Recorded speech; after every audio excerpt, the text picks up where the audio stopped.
राजा हर्षवर्धन युद्ध में हार गए। पड़ोसी राजा के सम्मुख हथकड़ियों में बंधे राजा को पेश किया गया।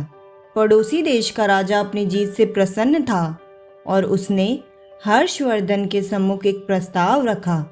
यदि तुम एक प्रश्न का जवाब हमें लाकर दे दोगे तो हम तुम्हारा राज्य लौटा देंगे, अन्यथा उम्र कैद के लिए तैयार रहे। फिर हर्षवर्धन ने कहा, जी राजा जी, अब प्रश्न बताइए। तभी राजा बोले, प्रश्न है, एक स्त्री को सचमुच क्या चाहिए होता है? इसके लिए तुम्हारे पास 1 महीने का समय है। हर्षवर्धन ने यह प्रस्ताव स्वीकार कर लिया। वे जगह जगह जाकर विदुषियों, विद्वानों और तमाम घरेलू स्त्रियों से लेकर नृत्यांगनाओं, वैश्याओं, दासियों और रानियों, साध्वी सबसे मिला और जानना चाहा कि एक स्त्री को सचमुच क्या चाहिए होता है। किसी ने सोना, किसी ने चांदी, किसी ने हीरे जवाहरात, किसी ने प्रेम प्यार, किसी ने बेटा, पति, पिता और परिवार, तो किसी ने राजपाट और सन्यास की बातें की। मगर हर्षवर्धन को संतोष ना हुआ। महीना बीतने आया और हर्षवर्धन को कोई संतोषजनक जवाब नहीं मिला। किसी ने सुझाया कि दूर देश में एक जादूगरनी रहती है, उसके पास हर चीज का जवाब होता है, शायद उसके पास इस प्रश्न का भी जवाब हो। हर्षवर्धन अपने मित्र सिद्धराज के साथ जादूगरनी के पास गए और अपना प्रश्न दोहराया। जादूगरनी ने हर्षवर्धन के मित्र सिद्धराज की ओर देखते हुए कहा, मैं आपको यही उत्तर बताऊंगी, परंतु इसके एवज में आपके मित्र को मुझसे शादी करनी होगी। जादूगरनी बुढ़िया तो थी ही, बेहद बदसूरत थी।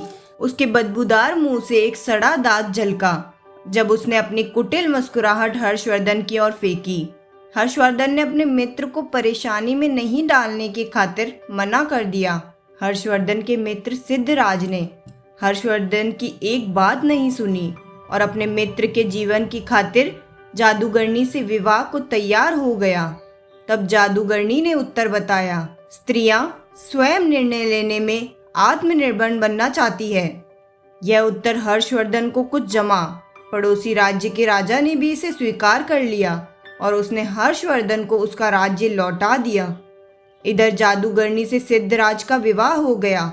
जादूगरनी ने मध्य रात्रि को अपने पति से कहा, चूंकि तुम्हारा हृदय पवित्र है और अपने मित्र के लिए तुमने कुर्बानी दी है, अतः मैं 24 घंटों में 12 घंटे तो रूपसी के रूप में रहूंगी और बाकी के 12 घंटे अपने सही रूप में। बताओ तुम्हें क्या पसंद है? सिद्धराज ने कहा, प्रिय, यह निर्णय तुम्हें ही करना है। मैंने तुम्हें पत्नी के रूप में स्वीकार किया है और तुम्हारा हर रूप मुझे पसंद है। जादूगरनी यह सुनते ही रूपसी बन गई। उसने कहा, क्योंकि तुमने निर्णय मुझ पर छोड़ दिया है तो मैं अब हमेशा इसी रूप में रहूंगी। दरअसल मेरा असली रूप ही यही है। बदसूरत बुढ़िया का रूप तो मैंने अपने आसपास से दुनिया के कुटिल लोगों को दूर करने के लिए धरा हुआ था। अर्थात सामाजिक व्यवस्था ने औरत को परतंत्र बना दिया है, पर मानसिक रूप से कोई भी महिला परतंत्र नहीं है। इसलिए जो लोग अपनी पत्नी को घर की मालकिन बना देते हैं वे अक्सर सुखी देखे जाते हैं।